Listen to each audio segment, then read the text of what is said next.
నల్గొండ జిల్లా మిర్యాలగూడ మండలం యాద్గరుపల్లిలో వరి పంటకు నిప్పు పెట్టిన ఘటన చోటు చేసుకుంది. రైస్ మిల్లుల నుంచి వెలువడే కాలుష్యంతో 6 కాలం కష్టపడి పండించిన పంట పాడైపోయిందని అప్పనబోయిన అశోక్ అనే రైతు ఆవేదన వ్యక్తం చేశారు. రైస్ మిల్లుల దుమ్ము, ధూళి, పొట్టు, వ్యర్థపు నీరు వల్ల పంట దిగుబడి రాకపోవడంతో మనస్తాపం చెందిన రైతు తన 12 ఎకరాల వరి పంటకు నిప్పంటించాడు. రైస్ మిల్లుల నుంచి వెలువడే కాలుష్యం వల్ల తీవ్ర అనారోగ్య సమస్యలు వస్తున్నాయని రైస్ మిల్లర్లు పట్టి పట్టనట్టు వివరిస్తూ ఇదేమని అడిగితే దిక్కున్న చోటు చెప్పుకోమని రైతులను మిల్లర్స్ బెదిరిస్తున్నారని వాపోయాడు. ప్రభుత్వం వెంటనే స్పందించి ఈ కాలుష్య కోరల నుంచి కాపాడాలని ఆవేదన వ్యక్తం చేశారు.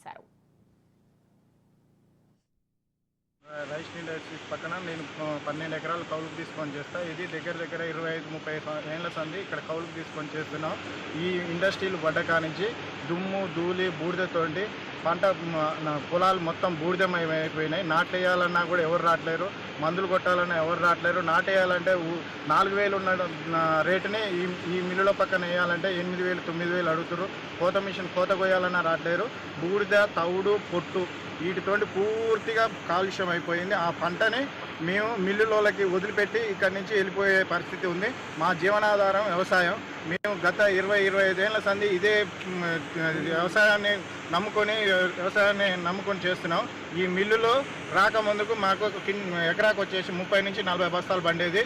ఇప్పుడు 10-15 బస్తాల దాకా పెట్టుబడి కూడా వెళ్ళలేని పరిస్థితి ఉంది. పెట్టుబడి పూర్తిగా నష్టం జరుగుతుంది. మేము ఈ ఆదిరిపల్లి పరిధిలో ఉండలేక బూడిద, తవుడు, పొట్టుతోటి శరీరాలు కూడా మా ఊపిరితిత్తులలో మా శరీరాల మీద దురదతోటి, ఎలర్జీతోటి, గజ్జితోటి బతకలేకపోతున్నాం.